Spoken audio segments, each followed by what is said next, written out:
कहानी की शुरुआत में हम जॉश नाम के एक आदमी को अपने कुछ दोस्तों के साथ एक अरबपति आदमी के पेंट हाउस से $20 मिलियन की चोरी करने का प्लान बनाते हुए देखते हैं। लेकिन अजीब बात ये थी कि उन लोगों में से किसी ने आज तक पेन तक नहीं चुराया था। तो बात यहाँ तक कैसे पहुंची? दरअसल कुछ समय पहले तक जॉश द टावर नाम की एक ऊंची बिल्डिंग में काम करता था और ये अरबपति आदमी आर्थर, जो कि एक इन्वेस्टमेंट बैंकर था, इसी बिल्डिंग के टॉप फ्लोर यानी पेंट हाउस में रहता है। जॉश को उस पर काफी भरोसा था, इतना कि उसने अपने सभी एम्प्लॉइज का पेंशन फंड आर्थर को इन्वेस्ट करने को दे रखा था ताकि इस बिल्डिंग में काम करने वाले लोगों को रिटायरमेंट के समय बहुत अच्छी रकम मिले। रोज की तरह जब जॉश सुबह अपने काम पर पहुंचा तो बिल्डिंग के जनरल मैनेजर मिस्टर साइमन ने उससे कहा कि वो चार्ली से मिलना चाहता है और अगले 30 मिनट में उसे यहाँ होना चाहिए। उसी समय चार्ली ऑफिस में पहुंचा पर वो समय से 20 मिनट लेट था। तो जॉश ने उसे डांटते हुए कहा कि हो सकता है कि आज मिस्टर साइमन उसे नौकरी से निकाल दें। पर तब चार्ली ने कहा कि मैं पहले ही काफी परेशान चल रहा हूँ यार, और मत कर। असल में चार्ली की पत्नी जॉश की बहन थी और वो जल्द ही माँ बनने वाली थी। खैर थोड़ी देर बाद मिस्टर साइमन ने जॉश से कहा कि उसे मिस्टर फित्जू नाम के एक आदमी का पेंट हाउस खाली करवाना होगा।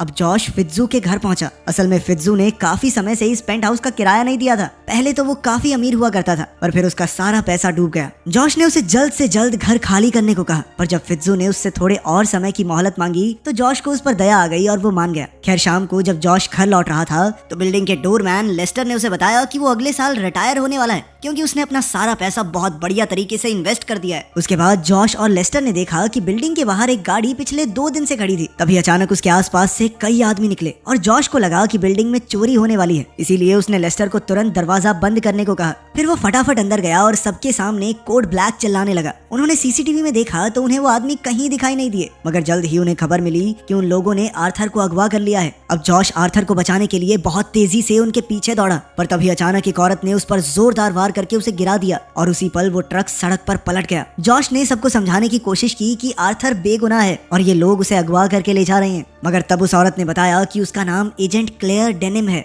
और आर्थर पुलिस से भागने की कोशिश कर रहा था। तब ये खुलासा होता है कि आर्थर ने करोड़ों का घोटाला किया था जिस वजह से उसकी सारी संपत्ति फ्रीज करने के ऑर्डर्स दिए गए थे। आखिरकार जब जॉश वापस बिल्डिंग में पहुंचा तो उसने अपने स्टाफ को बताया कि कई साल से आर्थर सबकी पेंशन का पैसा इन्वेस्ट कर रहा था ताकि उन सबको फायदा हो सके, मगर अब इस घोटाले की खबर सुनकर सब बहुत गुस्से में आ गए क्योंकि उनका सारा पैसा डूब चुका था। कुछ देर बाद ये खबर आई कि आर्थर को $10 मिलियन देने